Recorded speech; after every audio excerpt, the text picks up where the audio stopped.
New Zealand news cycle is absolutely unhinged right now, and if you haven't been paying attention, you're missing out on some of the major scandals. Let's start with Operation Phoenix. Police just completely dismantled a massive meth ring across remote Northland communities, seizing guns and cash.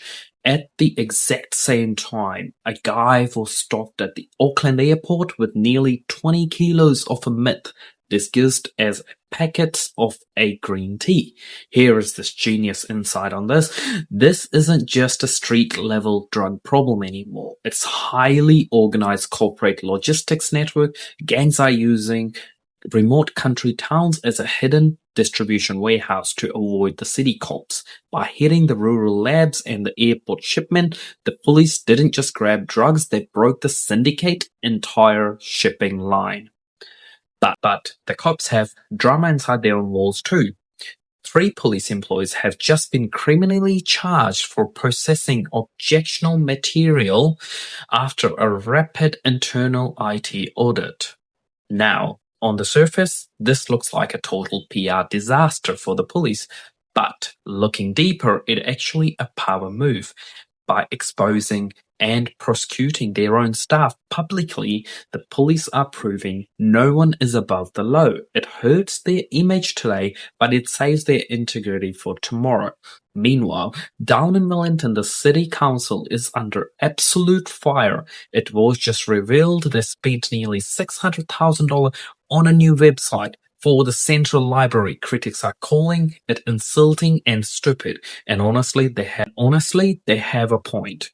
The genius error here isn't a tech, it's the timing. The council spent over $500,000 on a code in the exact same week. They told local community groups they have no money left for them. Total empathy failure.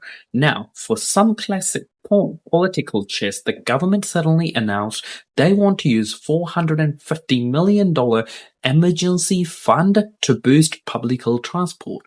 Sounds great, right? Expect the opposition Labour Party immediately called them out, pointing out that this multi-million-dollar emergency was never mentioned in the actual budget.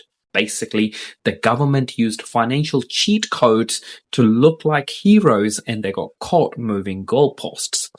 But that's nothing compared to the energy cover-up. Official documents just leaked showing that the government redacted, meaning they blacked out expert advice that explicitly said New Zealand has a low need to import LNG, liquefied natural gas. The government wants to bring in gas to stop winter blackouts, but instead of debating the facts, they just hit the paperwork. They chose power grid survival over total honesty, and they got caught red-handed.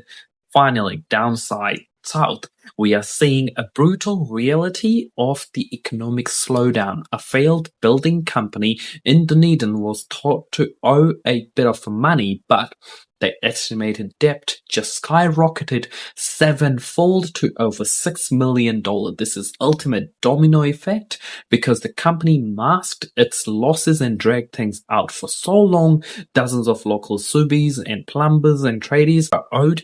Chunks of that $6 million are now at risk of going bankrupt themselves. So from hidden energy reports to a $500,000 library website, which of these stories do you think is the biggest mess? Drop me a comment below.